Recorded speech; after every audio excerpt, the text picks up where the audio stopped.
Hello and welcome to your favourite channel Braino solution. देखो आज हम करेंगे क्वेश्चन नंबर 7।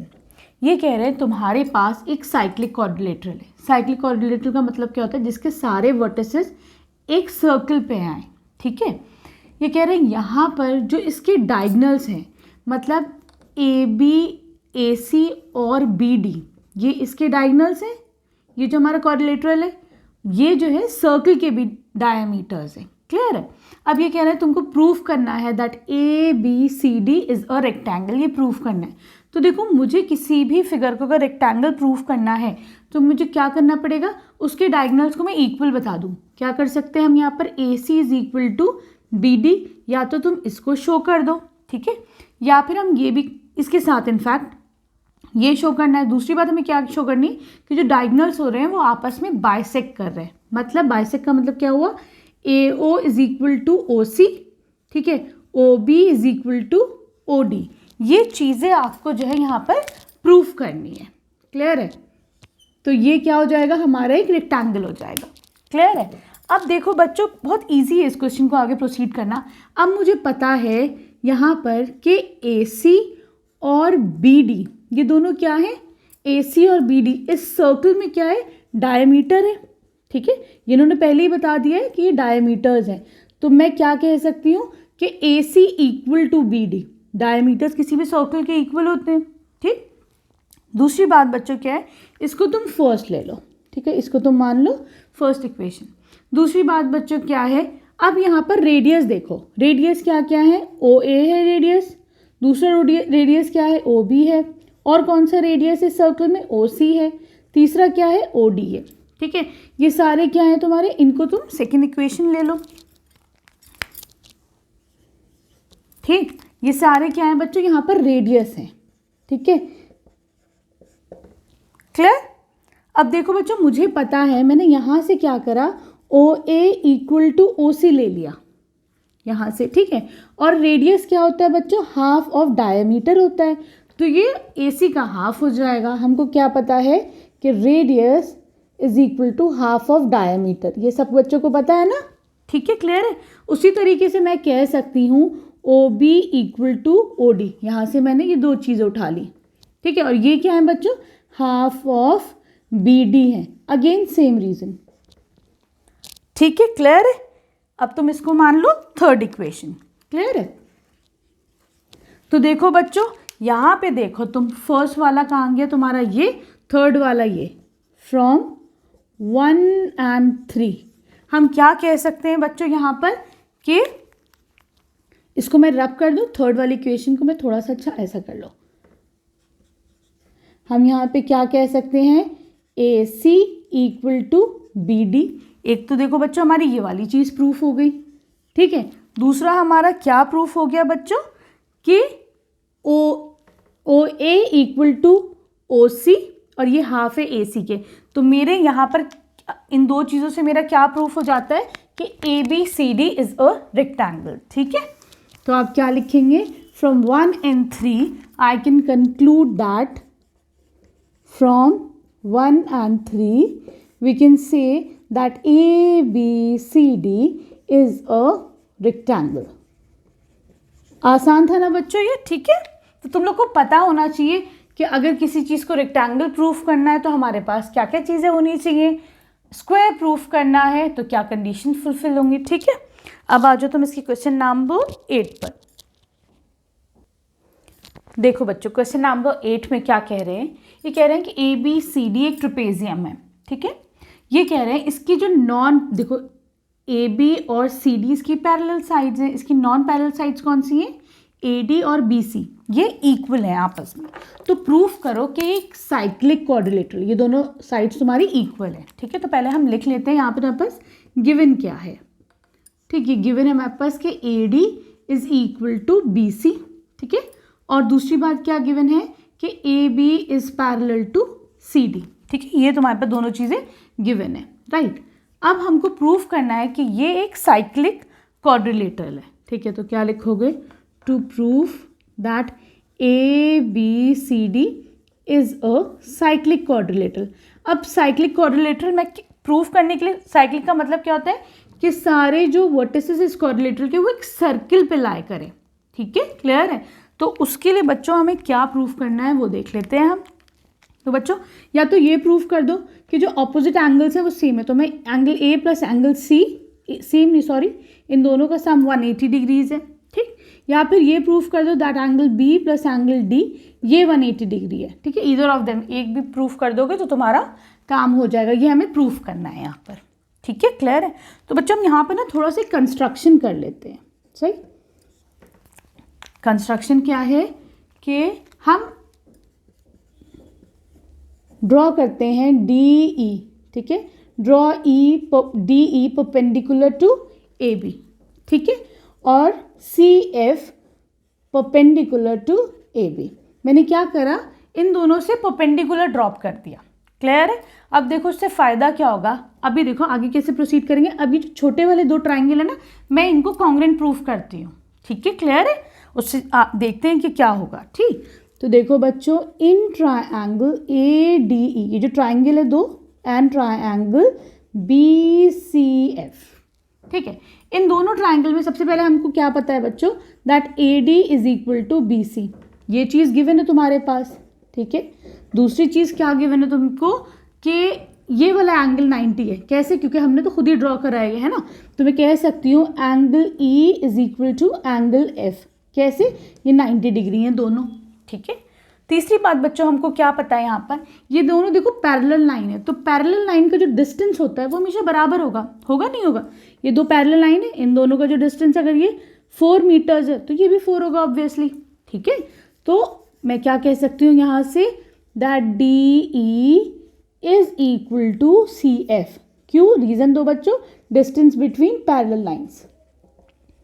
ठीक है, वो सेम होता है। क्लियर है। तो यहाँ पे हम RHS रूल से ये क्या कह सकते हैं, that triangle A D E is congruent to triangle B C F.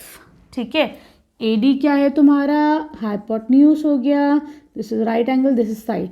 So by RHS rule से हम क्या कह सकते हैं कि ये दोनों ट्राइंगल आपस में कॉन्ग्रुएंट है। क्लियर है। अब देखो बच्चों, मैं यहाँ से ये कंक्लूड कर सकती हूँ that angle A is equal to angle B by CPCT। होगा नहीं होगा। ठीक है, तुम इसको ले लो फर्स्ट इक्वेशन मानो। ठीक है, सही। अब मैं इसको ड्रॉप कर देती हूँ। ठीक है, लेकिन हमें इसकी अभी मदद चाहिए होगी angle A is equal to angle B की। क्लियर है। अब आगे देखते हैं कि अब हमें क्या करना है। बच्चों ये देखो, फिर मैं CPCT से कह सकती हूँ ये एंगल इस एंगल के इक्वल है, तो मैं इस एंगल को 1 मान लूँ और ये जो अंदर वाला एंगल है इस एंगल को 2 मान लूँ।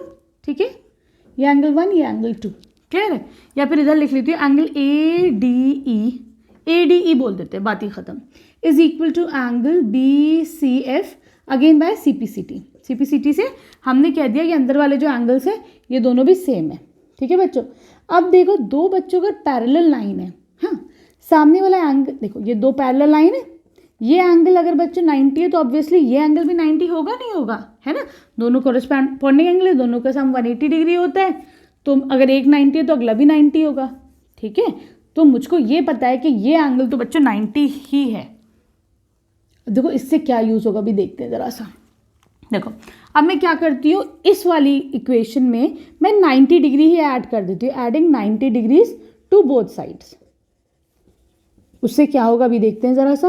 Angle ADE plus 90 degree is equal to angle BFC plus again 90 degrees. ठीक, ADE प्लस 90। ठीक है, तो मैं इसको टोटल क्या बोल सकती हूँ बच्चों, मैं कह सकती, मुझे पता है कि एंगल ADE प्लस एंगल, मैं इसको EDC लिख दूँ, EDC, क्योंकि मुझे पता है ये 90 डिग्री है, EDC 90 है कि नहीं। ऐसे यहाँ पर मैं बच्चों में क्या कह सकती हूँ, angle BCF plus angle FCD। ठीक है, क्योंकि ये these two angles are 90 degree, है ना। तो मैंने इसकी जगह ये लगा लिया। अब तुम देखो ये पूरा angle ADE plus angle EDC क्या बनेगा बताओ, ये बनेगा एंगल ADC। बना नहीं बना। ऐसे इधर आओ, ये पूरा angle BCF plus 90 degree F C D क्या बनेगा, ये पूरा बनेगा B C D, angle B C D है कि नहीं। इसको मैं कह सकती हूँ एंगल डी बोल दूँ, angle D is equal to angle C. इसको तुम मान लो अपनी इक्वेशन 2। ठीक है, क्लियर है। अब देखो बच्चों, हम अब अप्लाई करेंगे angle sum property of quadrilateral. वो क्या होती है, that angle A plus angle B plus angle C plus angle D है 360 डिग्री। क्या लगाया है मैंने, angle sum property of quadrilateral. ठीक है, क्लियर है। अब देखो यहाँ से मैं क्या कह सकती हूँ बच्चों, फर्स्ट में क्या था, तुम्हें एक चीज़ प्रूफ करनी थी, चाहे a प्लस सी 180 प्रूफ कर लो, चाहे b प्लस डी 180 प्रूफ कर लो। ठीक है, तो हमने बच्चों फर्स्ट इक्वेशन में क्या लिया था, हमारे पास आया था angle a is equal to angle b। First equation में यही तो आया था तुम्हारे पास। अब हम एक काम कर लेते हैं बच्चों, हम इसको प्रूफ कर लेते हैं a प्लस सी के टर्म्स में ब्रेक कर लेते हैं इसको पूरे को। ठीक है, तो मैं कह सकती हूँ बच्चों यहाँ पर, बताओ b की जगह मैं क्या रख दूँ, मैं एंगल a ही रख दूँ, है कि नहीं। c की जगह c छोड़ दो, d की जगह फिर से c रख दो। कह सकते हैं कि नहीं कह सकते, इन सब का सम कितना हो जाएगा 360। जरा सफाई से कर लेते हैं, angle a plus angle a plus angle c plus angle c is equal to 360 degrees. ये दो है एंगल a, ठीक है, ऐसे कर लो। ठीक है, और दो ही एंगल C हैं तो मैंने 2 कॉमन ले लिया। ठीक है, सही, ये 2 को इधर लिया और डिवीजन में ये कितना हो जाएगा 180 डिग्रीज। तो मैं कह सकती हूँ angle A plus angle C is equal to 180 degrees. चाहो तो इसको तुम B और D के टर्म्स में भी ब्रेक कर सकते थे, एक ही बात थी। हमने इतना कर लिया, यही हमें प्रूफ करना था। ठीक है, तो क्या आया इससे हमारा, that yes ABCD is a cyclic quadrilateral. ठीक है, चाहो तो लिख दो आगे, दिस प्रूव्स दैट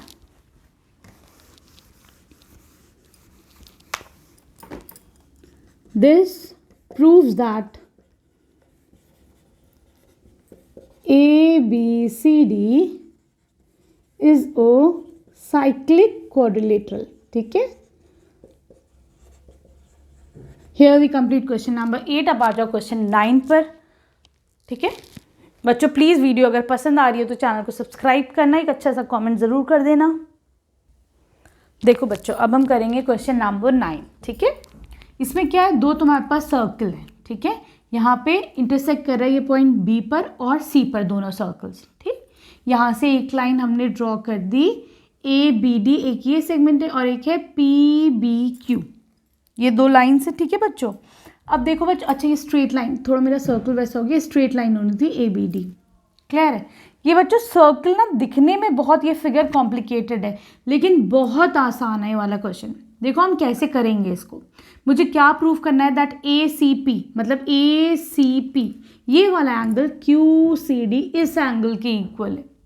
तो देखो सबसे पहले मैं इसको एंगल 1 दे देती हूँ, ACP को मैंने एंगल 1 बोल दिया, ABP को मैंने एंगल 2 बोल दिया। ठीक है, सही कर लो। QCD को मैंने एंगल 3 कर लिया और QBD को मैंने एंगल 4 कर दिया। हमको क्या प्रूफ करना है, angle 1 is equal to angle 3 proof करना है हमें। ठीक है, अब देखो बहुत सिंपल है इसकी एक्सप्लेनेशन। क्या है बच्चों, ये सर्कल है बच्चों तुम्हारे पास। ठीक है, यहाँ पर सपोज करो ये कॉर्ड है A, ये है P। ठीक है, यही तो कॉर्ड है AP। इस यहाँ पे ज्वाइन है, यहाँ पे ज्वाइन नहीं है, बस नॉर्मल ज्वाइन करोगे तो और कॉम्प्लिकेटेड हो जाएगा, तो इसको ऐसे ही समझो। यहाँ पे पॉइंट आ गया B, इस कॉर्ड पर एक एंगल बना PBA, दूसरा एंगल बना PCA, तो दोनों एंगल सेम होगा। क्यों होगा सेम बच्चों, क्योंकि ये दोनों एक ही सेगमेंट में लाई करते हैं। क्लियर है। इसी तरीके से इस तरफ आओ, इस सर्कल में जो QD तुम्हारे पास कॉर्ड है ना, उसके ऊपर एक एंगल 4 है, एक एंगल 3 है, ये दोनों भी सेम होंगे। रीज़न वही होगा, क्या, क्योंकि ये एंगल सेम सेगमेंट में लाई करते हैं। अब तो आसान है, बस यहीं से तुम्हारा इसका हो जाएगा पूरा। ठीक है, मैं क्या कह सकती हूँ, angle 1 is equal to angle 2, ये एंगल इस एंगल के इक्वल है। दूसरी बात, एंगल 3 एंगल 4 के इक्वल है। ऐसा क्यों है बच्चों, अभी हमने क्या देखा, क्योंकि ये क्या है बच्चों, angles in the same segment है ना।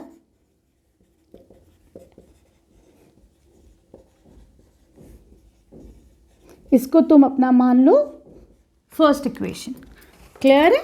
ठीक है, अब दूसरी बात देखो बच्चों, एंगल 2 एंगल 4 इक्वल है। कैसे इक्वल है? क्योंकि they are vertically opposite angle.